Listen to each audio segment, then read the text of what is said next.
Now that we've heard a bit about the kind of development of these entities, I'd like to think a little bit more about locality. These institutions are housed on a primarily white campus in a city with an infamously dwindling population of Black folks. What is the importance of having these spaces in Austin, at the University of Texas, at this particular moment? And if each of you would respond to that question, that would be wonderful. Okay, I can start. So the Black presence in Texas, there's a long history there, right? Enslaved Africans and people of African descent were in this space we now call Texas, coming through into it beginning in the Spanish and Mexican period. So at this moment, I see it as just and necessary to hold space for that history, for scholarship, for conversation, for understanding as we experience our present and even kind of forecast into the future. And when it comes to the archive a little more specifically, I think that it offers a lot of exciting opportunity, right, through all of those episodes, the past, present, and future, to also consider how we are documenting and preserving and using our collective experience to understand and to make things, maybe try to make them make sense. That's how I think about it. Help us get free a little bit. But the archive plays an important role in that, that documentation and preservation as we move through time. And can I go next? Mm-hmm. Yes, please. So I want to build off what Rachel is saying in terms of sustainability.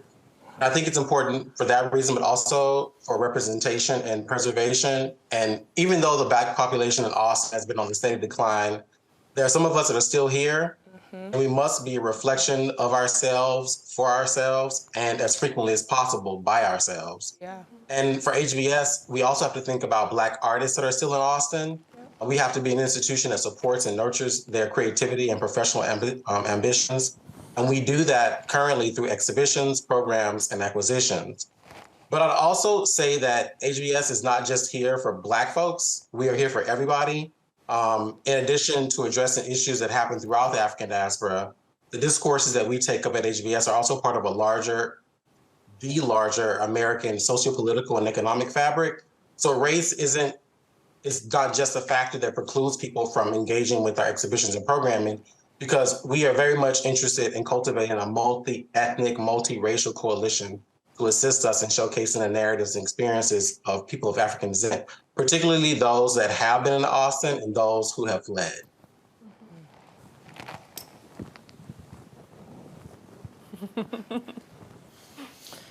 So, echoing Phillip, there's not that many Black folks left in Austin, but we haven't left Central Texas. We're still here. One of the discourses about the Black abandonment of Austin is that we're not.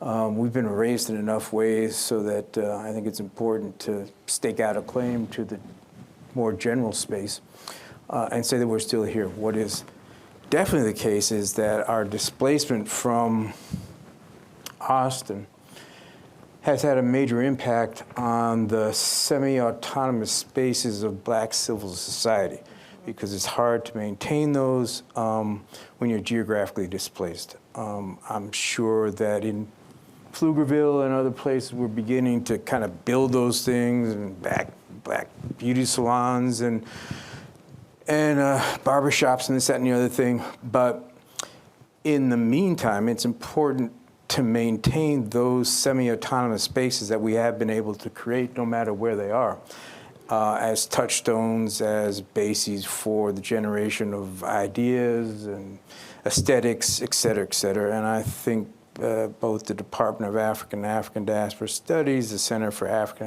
American Studies, the Diaspora Archive, and the gallery, et cetera, do that and are supposed to do that, and that's what we need to do. Plus, these things change and move. There were a lot of Black folks here in the mid-20th century in Austin, a good third of the population. That's no longer the case, but things change.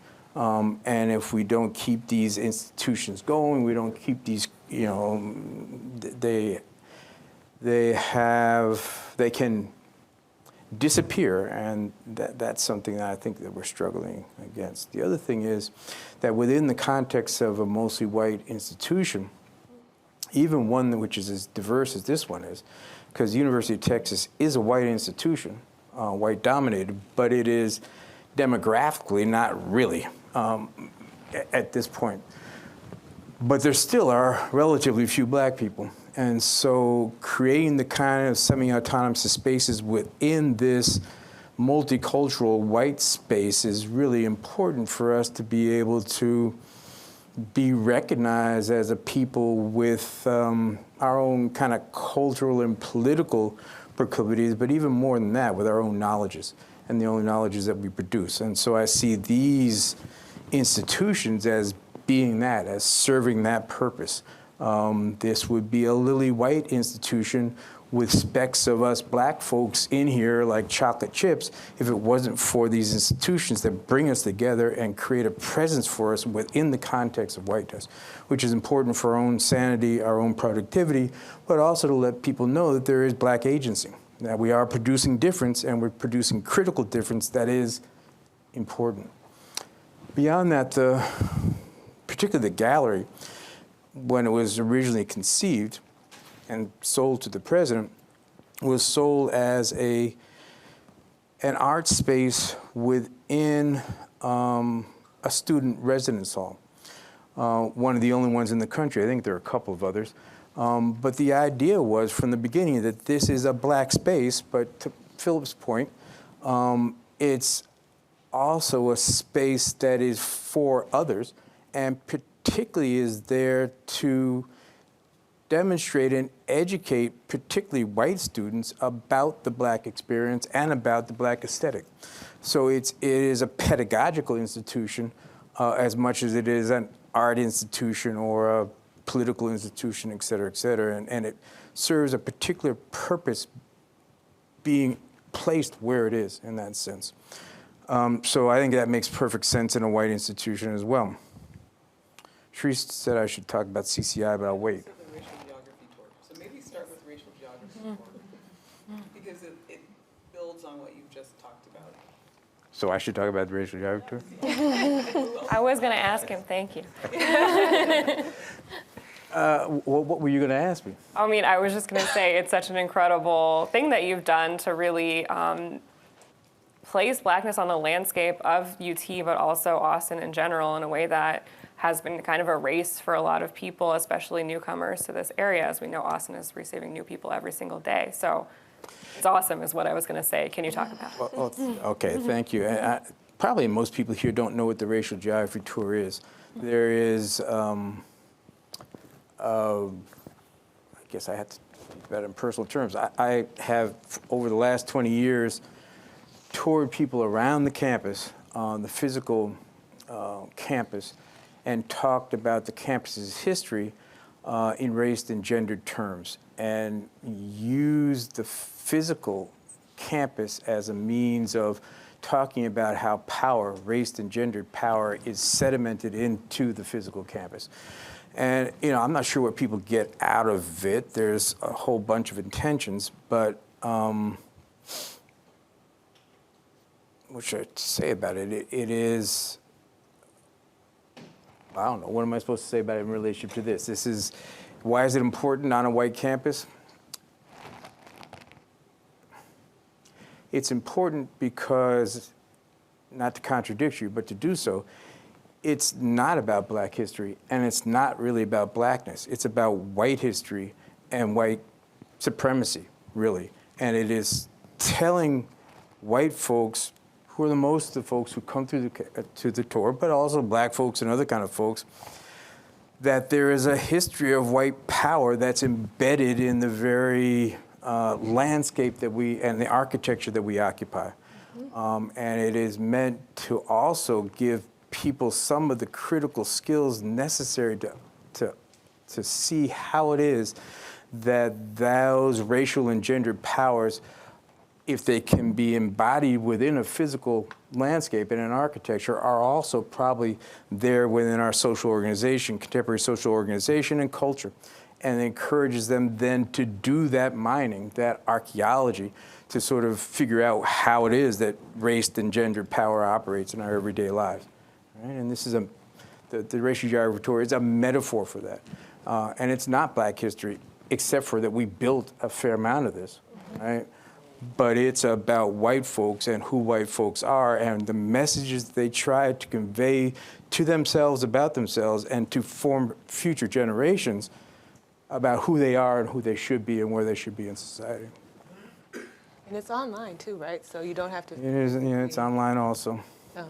It's very cool. The online stuff is really awesome. You get to hear Dr. Gordon talk and like see the spaces, and then they kind of overlay the kind of history with the modern contemporary images. It's very cool. And that was done in conjunction, not with these individuals, but with the Lates crew here who donated endless hours of time and equipment and this, that, and the other thing to make that happen over a 2-year period. So. And it's a deeply archival project. You want to say more about that?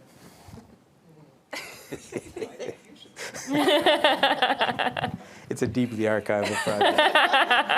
It is, in the sense that it looks at the archive that the campus is of the past, and particularly of past power relationships.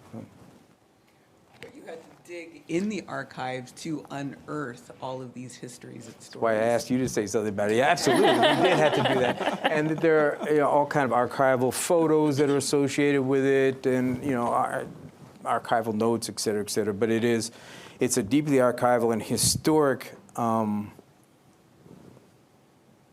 research product. But it is also a performance. Right? It is also an artwork. Yeah. Now CCI. You're on the spot. Excuse me? You're on the spot here today. So Dr. Smith is asking me to talk about the CCI initiative, which is the Contextualization and Commemoration Initiative that I'm currently heading up. After the summer of 2020, with all the extrajudicial murders of Black people, there was a petition signed by 19,000 people that went to the University of Texas asking for a series of changes to address some of its racial history.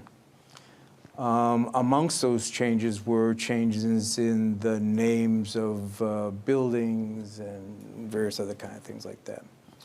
The president's response was he accepted some things and rejected others, but two of the things that he decided, this President Hartzell here in his early days, was that he would, students had asked for Painter Hall, which is used to be a physics building, an astronomy building over here on the old 40 acres, which is we're off of right now, but at any rate, named after Theophilus Schickel Painter.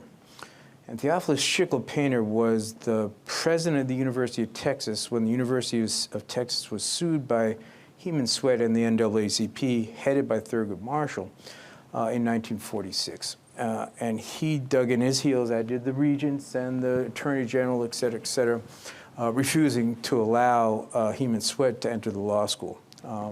Because, as you know, the University of Texas was an apartheid institution, and there were no Black folks here as students or faculty members or anything else.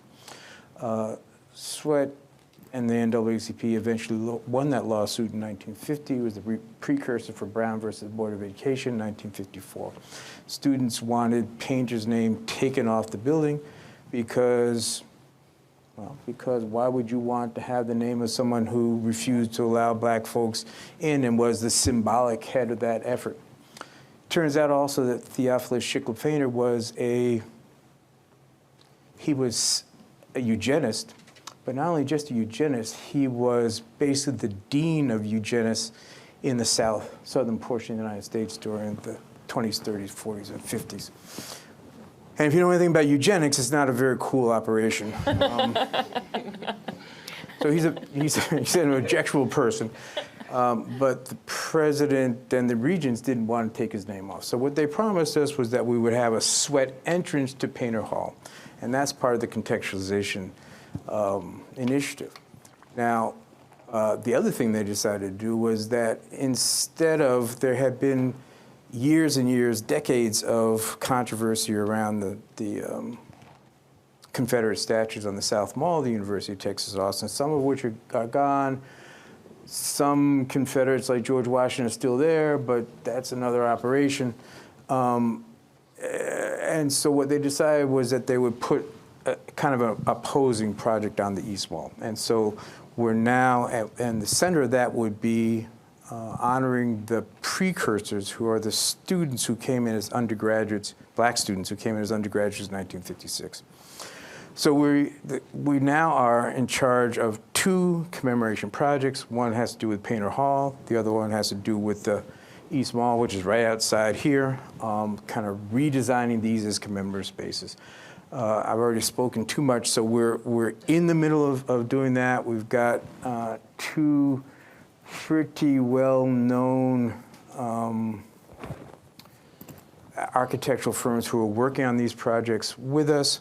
But they are also deeply archival, which is maybe what you wanted me to say. In other words, the University of Texas, in part because it is a university of, the flagship university of a Confederate state, but formed after the end of Reconstruction, right? Does not have the history of enslavement that Virginia, Mississippi, Alabama, and all the rest of those places do. So the University of Texas has been very reluctant to focus at all on its past, saying, well, you know, we didn't have any slaves here, and so there's really nothing to look at. One of the things that we are doing is looking at the past since Reconstruction, because as all you all know here, racism did not die with the end of slavery. There is such thing as the afterlife. And so one of the things that we're doing is we're looking at how these things manifested themselves, and we're going to try to use them as the basis for creating public history in a stunning aesthetic in these 2 commemorative spaces. Is that enough? Thank you so much. And I think sort of continuing this dialogue about the programming on campus and this deep archival project, I'd love for Rachel to talk a little bit about programming and how you're folding in students and teaching them the promise and need of archival work. Thank you. Maybe it's your turn. Oh, could be. I do clink a lot. That's been one of the really exciting things about starting this project at UT is having, being a part of a research community that celebrates and supports that work. So early on when I started, I made an appeal to Dr. Gordon in Black Studies. I wanted to start a paid undergraduate internship, but I needed some payment to be able to pay students to do that. And we were able to get that off the ground fairly quickly. So I regularly host students through paid internships, also for classwork and course credit. And also, so understanding the needs and opportunities specific to UT, but zooming out beyond that, I try not to make too much of a distinction in terms of types of users of the archive, because I want everybody to see themselves in this archive. So I want students to know it exists. Exposure is huge. I always tell, especially undergraduate students, I never even set foot in an archive in undergrad, so they're already way ahead of me, and I go to work at one every day now. But this archive exists for everyone. So everyone on campus, everyone in Austin, in Texas, and then for me, I feel a global responsibility too. So being intentional about being in partnership and relationship with people and helping them to feel welcome in the archive in these spaces. Thank you. Yeah, we were really hoping to have a really amazing dialogue, not only about the campus particularly, but the UT Austin community as well.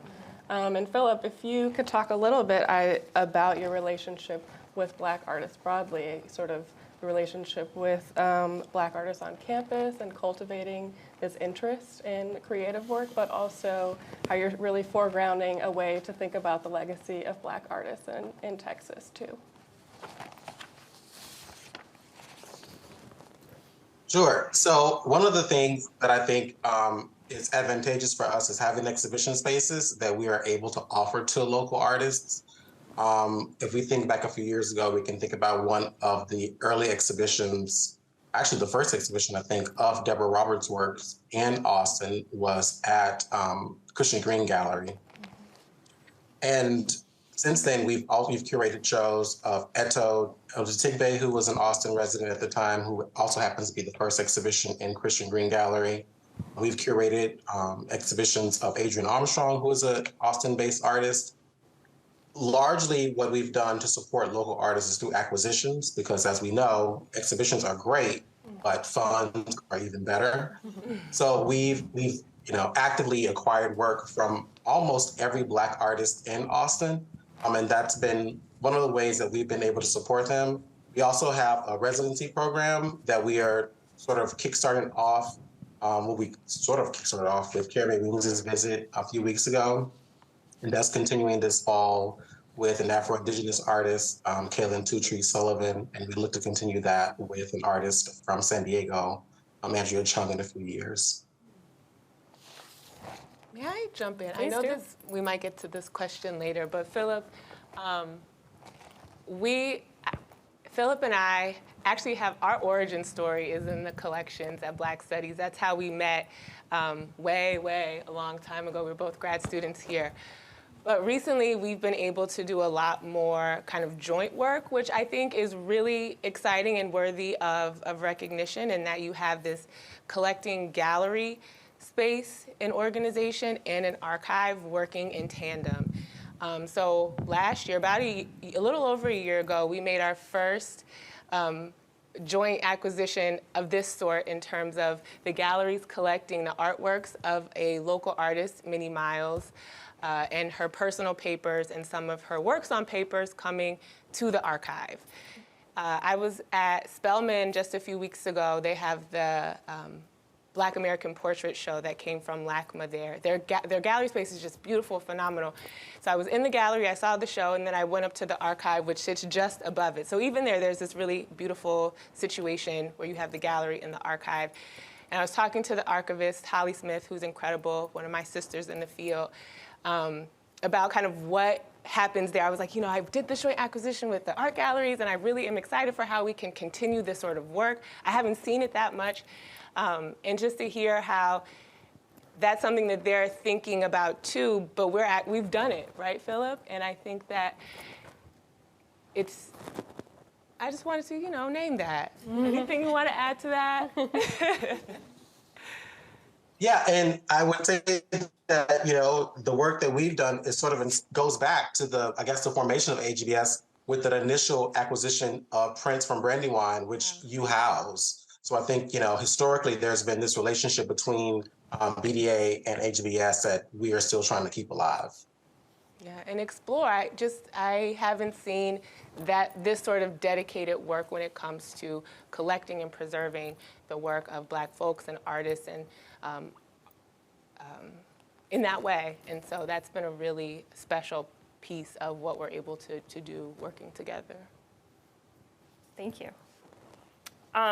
So I have a question a little bit about how specifically AGBS and the Black Diaspora archives fit in within other institutions here at UT and throughout the city of Austin. So how does AGBS fit in with other museums both on campus like the Blanton and then other museums like the Carver Museum, my former museum home, and then also how does the Black Diaspora Archive exist in relationship to the Ransom Center or the Briscoe Center? So if either of you want to answer that. Well, can I sort of, I'll start because, although we are, which is because we are connected to UT, we aren't just thinking about ourselves in connection to institutions that are in Austin, although we are thinking about ourselves on the larger national landscape. So, think about museums like the Student Museum in Harlem, Spelman College Museum of Fine Art, the Cooper Gallery at Harvard. We are all collecting and exhibiting institutions, and we each are celebrating Black cultures, starting and participating in conversations, and creating programming that engage audiences through the global lens of the African diaspora. And even our very own Carver, that's in Austin, and the Museum of the African Diaspora in San Francisco, are all carrying out similar missions, but those two institutions are not collecting institutions. So, like each of those other museums and galleries, HBS plays a vital role in the local arts community, but we are engaged in global conversations. And we've had solo shows and group exhibitions and offered programming featuring artists who are MacArthur Fellows, artists who are members of the American Academy of the Fine Arts and Sciences, emerging mid-career and established artists from Africa and all across the diaspora, in efforts to catalyze critical conversations in our communities and around the world. And we introduce, global history, global issues of historic and contemporary importance, and we help our audience to better understand the world around them. So I think, yes, we are in conversation or in relation to the Blanton and the Carver and the VAC, but I think we are looking at ourselves also as a larger, more historically and geographically rooted gallery. Similar to the Cooper Gallery in Spelman, we are connected to a university, but I think where things diverge and there is an advantage for HBS is where we have this connection not only to an academic unit in ads, but we also are connected to a policy unit in IUPRA, which is the Institute for Urban Policy Research Analysis, and a programming unit with the Warfield Center. So, in the words of, Dr. Smith, we are a small institution, but we are mighty in what we do. And I just see us as a part of a larger landscape that extends beyond the borders of Austin. Awesome. I love that so much. Thank you, Phillip. And that's kind of what we're trying to do here with Why Black Museum. So thank you. So for the Black Diaspora Archive, it's a young endeavor. It's situated at Lilas Benson Latin American Studies and Collection, which just celebrated its centennial, right? So you have this institution that's been collecting for 100 years the kind of Latin American history and experience, including the US Latinx experience, starting in the 70s. And then you have in 2015, I think that history is important, right? So you have this, when you think about the scope of collecting and dedicated efforts in collecting, so we're still figuring it out, right? It's important to be supported and have these strong relationships and foundation on campus, which allows me the opportunity to try things and push back and think differently about collecting and about archives and how they function. But it's still being defined, so especially in relationship to other collecting institutions on campus, like the Ransom Center. Earlier this year, I was in conversation with a curator there, thinking about how we might approach a joint acquisition. Like, what could that look like? Because we haven't done it before. This is, it's new. So it sometimes is challenging figuring out uncharted waters, but it's also very exciting because I believe so strongly in the work that we're doing, and it wouldn't be possible without the collective support and the roots in Black studies that the archive has. Yeah. I kind of want to stay with Rachel for a minute and ask a question that I'd love to think with all of you about, which is like the promise of experiment and Black institutions and projects sort of expanding the way that traditional methods are kind of incapable of doing. So on archives specifically, like this relationship with, say, the Black woman archivist of the family archive, the nurturer, the cherisher, how much touch is involved in that, and how you fold that into your practice. Mm-hmm. So my praxis as an archivist is rooted in an ethic of care, and it that care extends in many different directions. So certainly I'm caring physically for the materials, folders and sleeves and gloves and all of that stuff. But I'm also caring for the people who are documented in their existence, their livelihoods. I'm caring for the people who are going to come into this space and engage with this material. I'm caring for my colleagues who are doing similar work. Phillip and I often are in touch as we think through collecting and some of the challenges that comes with it.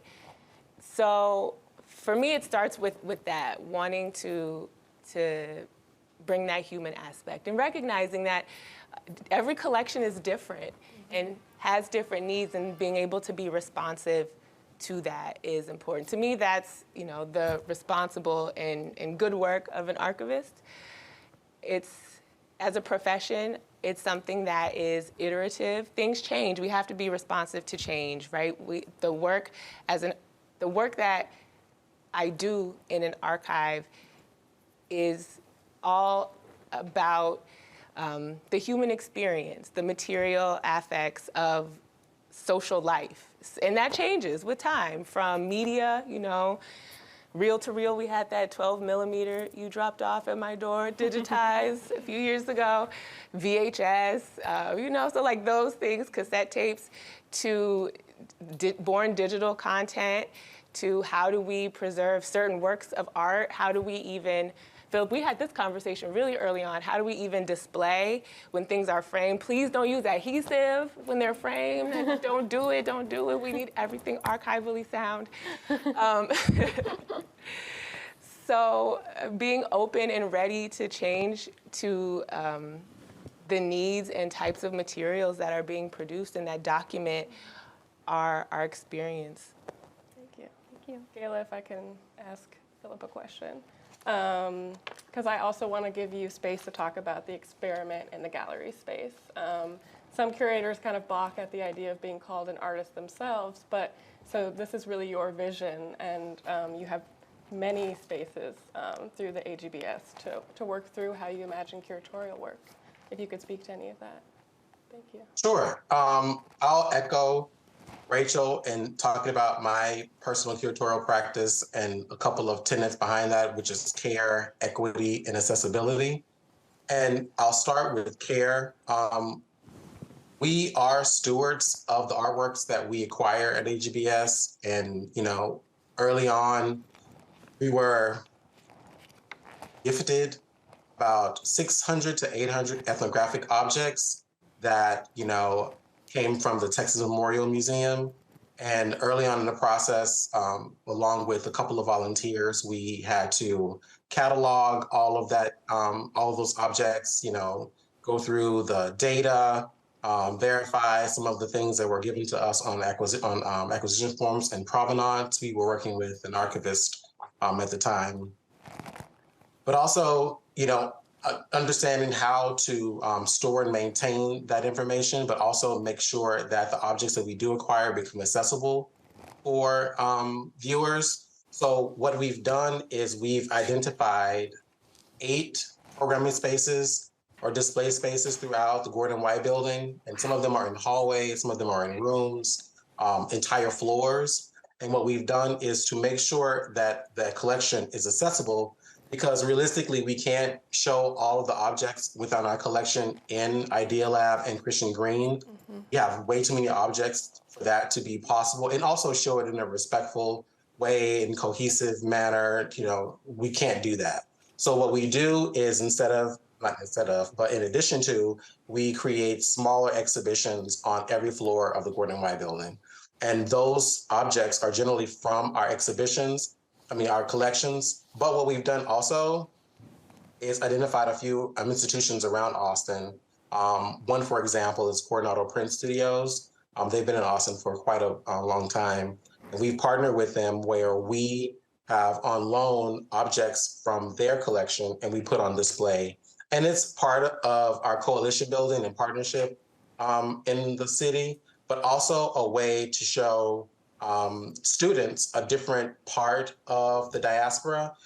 That particular studio collects works they collect and produce works of artists that are from Haiti and the Dominican Republic primarily. So we've had an opportunity to showcase that work in our space for our audiences. And I think that leads to the last tenet, which is equity. What we try to do in making sure that all the spaces are available is that everyone feels like art belongs to them.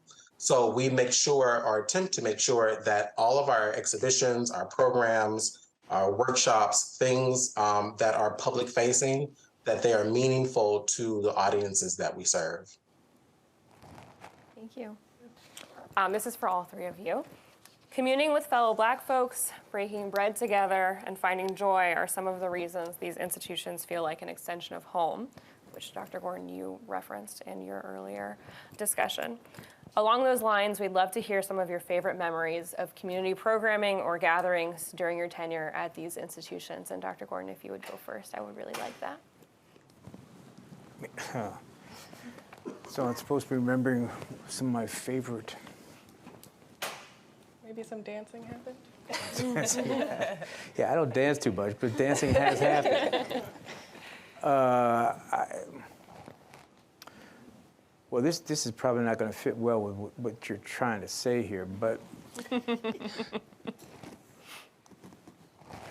one thing to recognize is that the pandemic has really disrupted sociality in so many ways, and I know that's true for everybody, but it's particularly true for Black communities that are kind of immersed in white circumstances.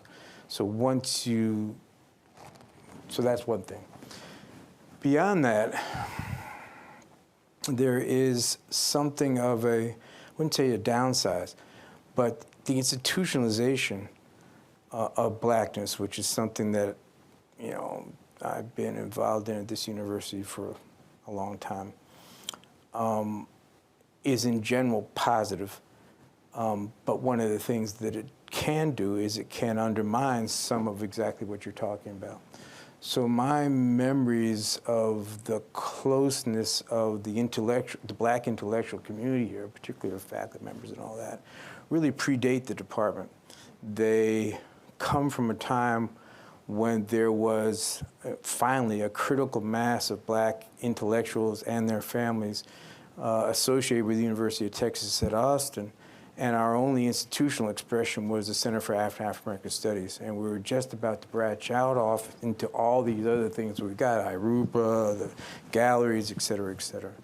And it is those times, those gatherings at my house and other places, when the critical mass of us, embattled critical mass of us, got together to express our communality and joy and outrage and all those things. So it goes back to that particular time. It doesn't mean to say positive things don't happen now, but being in an embattled community can really pull you together. Rachel, do you have some of those photos in your archive? I was just thinking, we need to wrap a little bit. Yeah, I know they exist somewhere. Well, these are almost before everybody was around taking selfies and all that kind of stuff. So that means you have the physical photos. Just make sure they're not in the basement. I think I made it. Everybody checked their cameras at the door when they came in. Okay. For me, I have two. I'm going to say two. Hopefully that's not too many. But the first major acquisition I was a part of was with you, Sharice, when we went to Brandywine to make the Brandywine art print collection acquisition. So going to the archive, and I remember you're like, okay, we're going to get X amount of prints. So I was like trying to be really like careful in my thoughts and like what I said to you. You're like, you know what? No, we'll just get this one and this one and this one. I was like, all right, let's do it. So like the excitement of that trip, then bringing those prints to Austin, and then being able to do a multi-site show. So having them on display at the Benson and in the Idea Lab gallery was really exciting. And that collection has since grown. So that's really cool. A second is tied sort of to you, but Dr. Gordon's father, Dr. Gordon. His archive is one of the founding manuscript collections of the BDA. And so getting to have a personal relationship with him has been tremendous. As an archivist, you don't get that opportunity all too often to get to know someone through their collection and then get to facilitate them coming back to use research with their own collection. Like, what? I have a picture of your father researching with his collection. I showed it to some students just the other day, Wednesday, and it like blew their mind. So that's been also a really, really special experience. That's lovely. For me, it's a multi-year memory. So when I arrived at UT in 2014, Black Studies was housed and the Warfield Center actually, was housed in where the Christian Green Gallery is now. And when I first got there was this little tiny lobby that I sat in waiting for Dr. Smith to come out. And there was a little tiny desk. And there was a nice little gallery in the back. At the time, it was the Shea Shea Gallery. And from 2014, experiencing, Black Studies in that space. And then a year later, moving out into Gordon White Building, which was enormous compared to the space that Black Studies had initially inhabited. And also seeing the renaming, the construction of Christian Green, which wasn't Christian Green at the time, but watching the construction of the gallery, seeing the fin come out and Christian Green being planted on the gallery space, and the opening of the dedication for the gallery and all of the people that showed up to support HBS.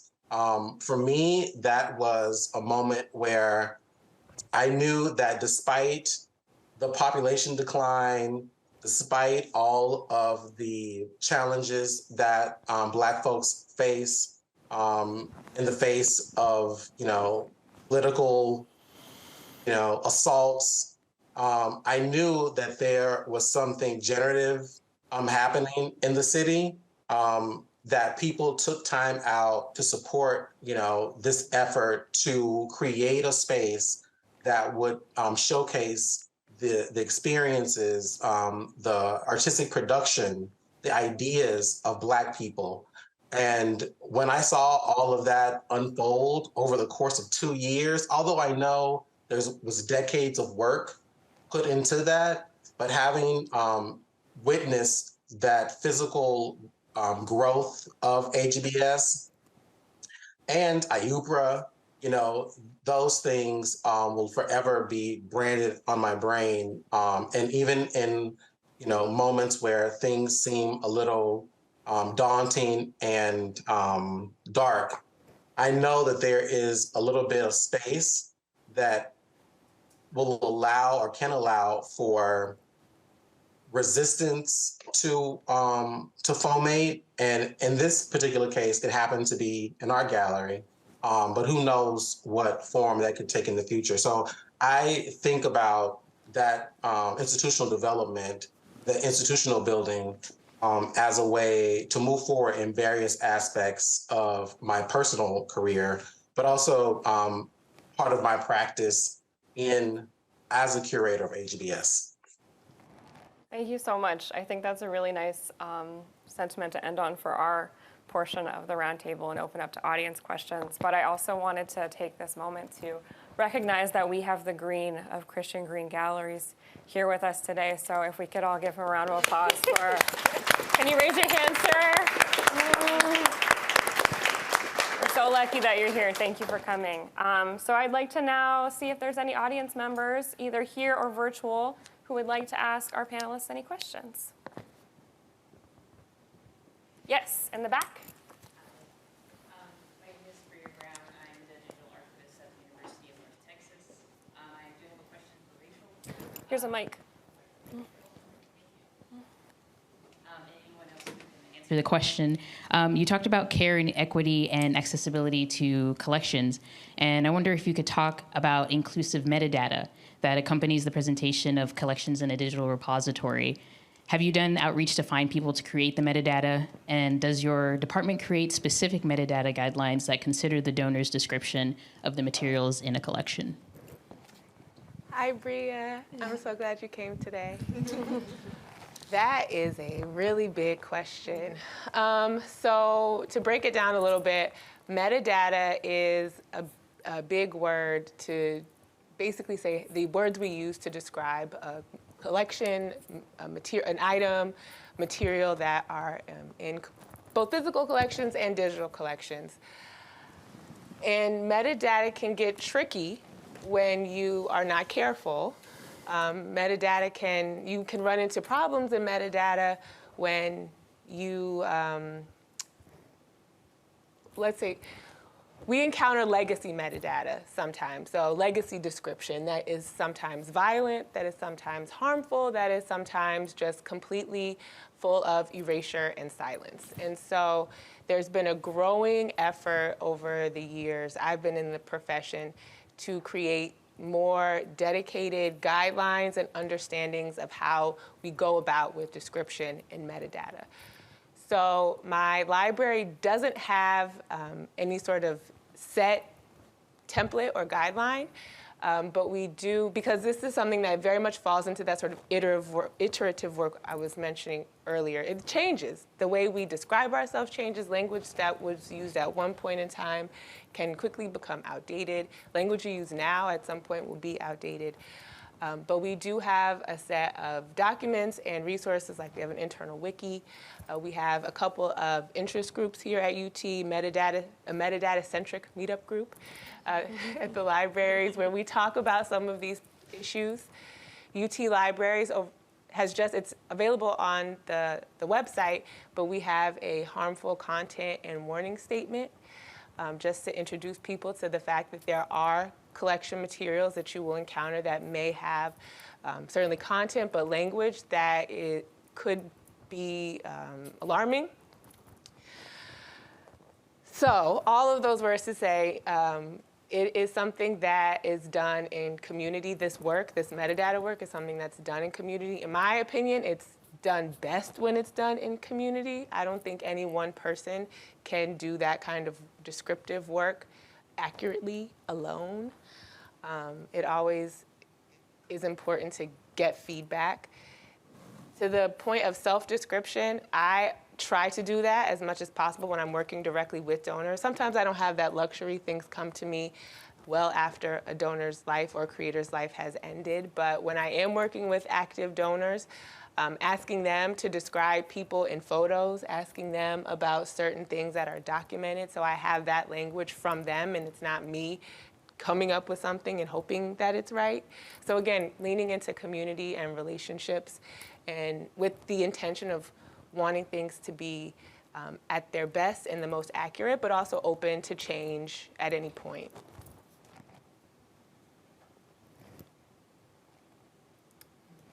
Yes, right here. Yep.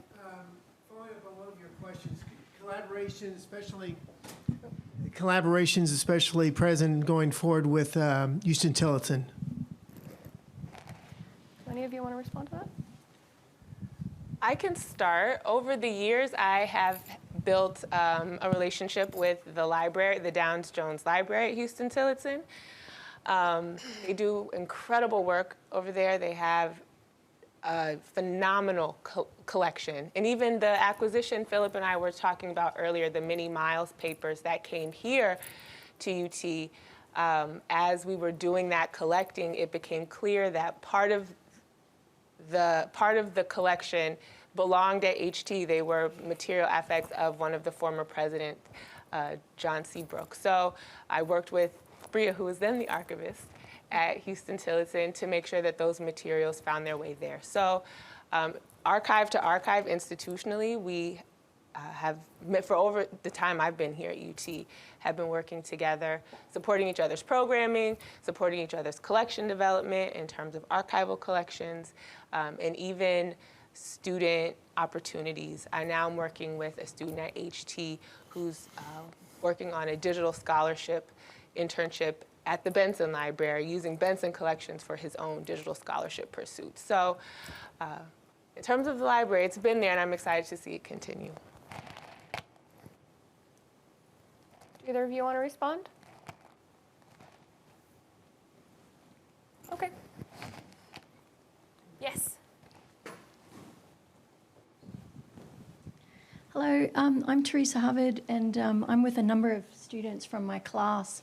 So I'm going to try to maybe ask a question that's involved with their lives as well. I'm really hoping to hear more about the artist residency program.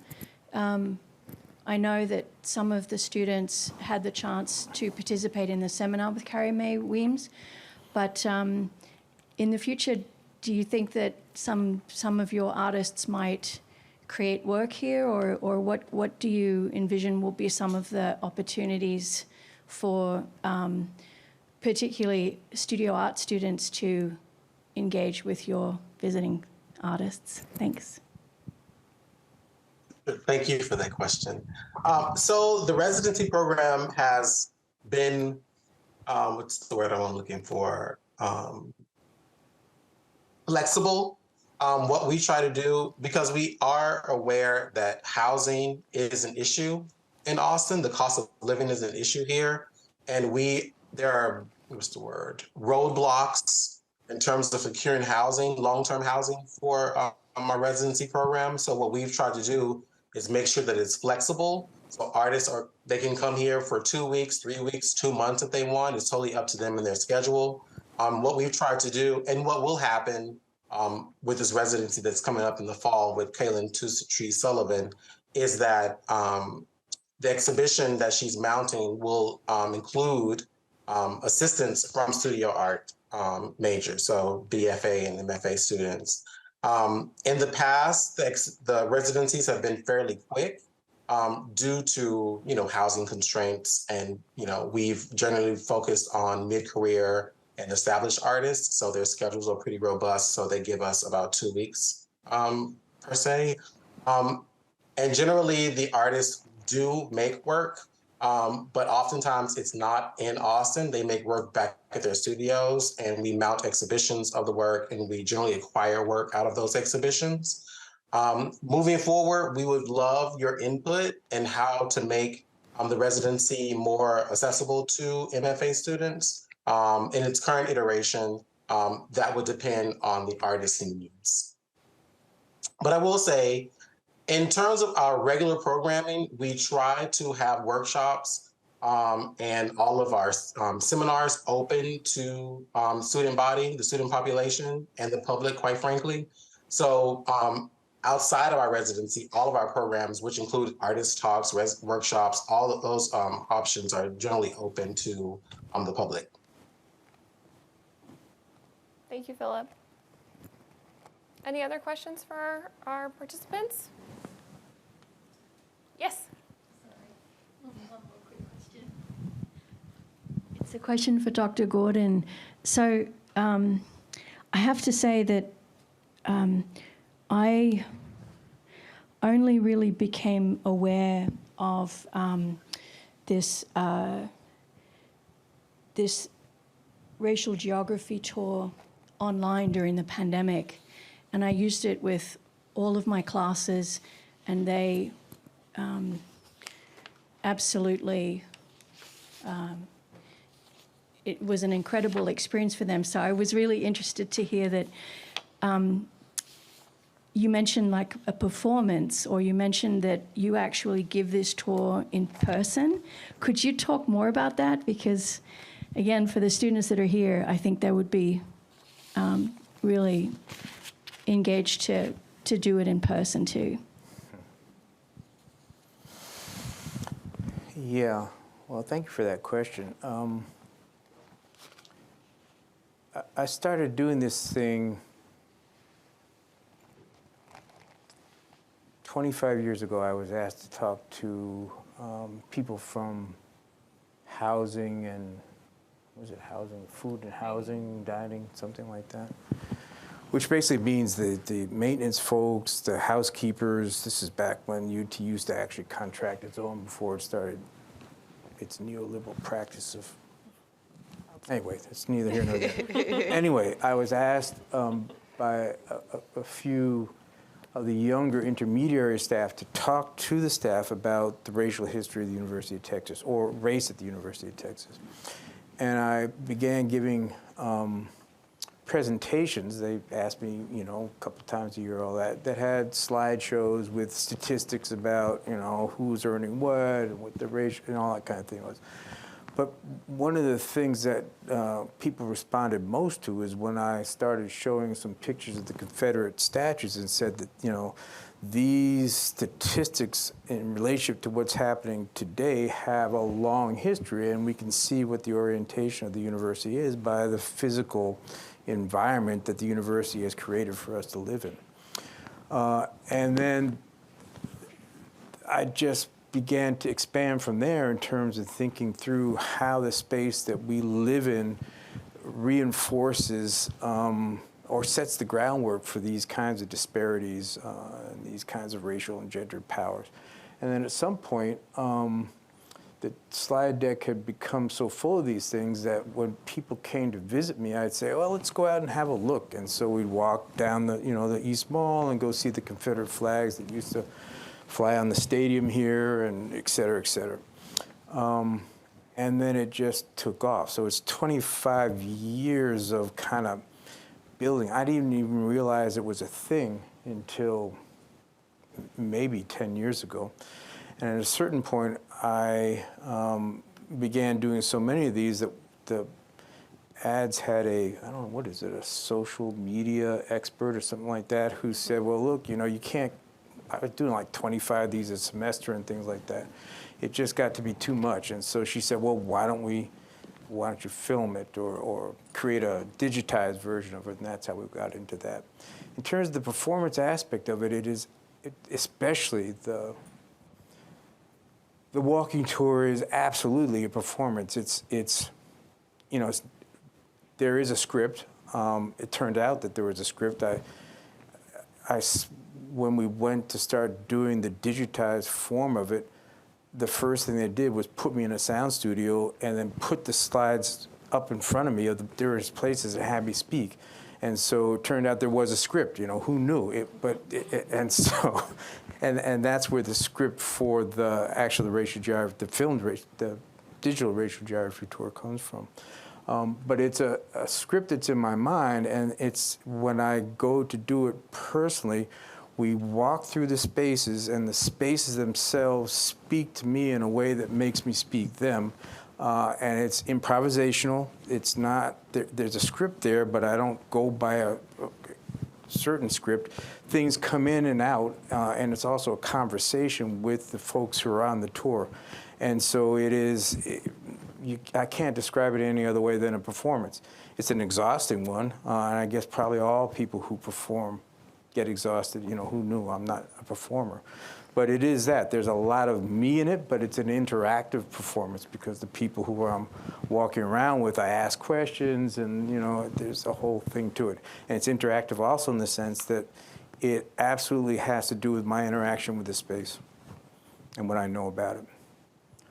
It's a political performance also because, you know, what I'm trying to do, the only reason to do it is because I'm trying to make some political points and to teach people a way of looking at the world that's motivated by my politics. I think what's interesting is with the first... Mike's just behind you. The first exhibitions that we had with Eto Otetigbe, that exhibition was called Meditation on a Monument, if I'm remembering right. And you had an actual performance with Eto and with the choreographer that I remember that. Yeah, that he invited to campus. And so the three of them TED talked, and they danced and did other actions in relation to the different sites around campus. Is that the one where we left the noose down by? Oh, yeah, That's the one. That was quite a performance. Yeah. Well, we're just about time, and we've all been sitting for a while. So I think we can wrap it up now, if that's cool with Delphine. Do our participants want to add anything here at the end? Awesome. Thank you all so much for coming. Did you want to add something? Just thank you. Thank you. Thank you. Well, I'll add something. You know, having been here through most of what we've talked about, it is really interesting to me to sort of sit in something like this and have people who are pushing this work forward and outward and all that talk from their perspectives about what it's really all about. I don't think I would have answered the questions that you got in the same way that you have, which is, I guess, the point. So it's nice to be able to. I think one of the things that most people don't recognize, probably Cherise and Rudy and some others, you know, what you see here in Black Studies is almost a 30-year project with interchanging folks. There have been some folks who have been here for a while, but it's, and I guess the other thing I'll act is it has to always be defended at the legislature right now. They're looking at a way to try to dismantle these things. So, to be aware of that. To quickly build on that, I just want to acknowledge you, Dr. Gordon and Cherise. You have made so much possible for me personally and also professionally with setting up this space for an archive to exist. So thank you for that. And to Phillip, I'm just so proud of you and everything that you've done. We really have done some real growing up together.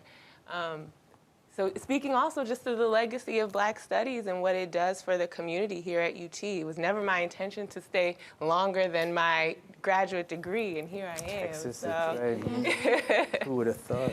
Yeah. Well, I mean, our sort of theme for today is about how we can protect these institutions, and it means we have to care and we have to engage with them, and we're so grateful for this 30-plus year project and keeping it alive. So thank you all for joining us, and stay for lunch. That's all.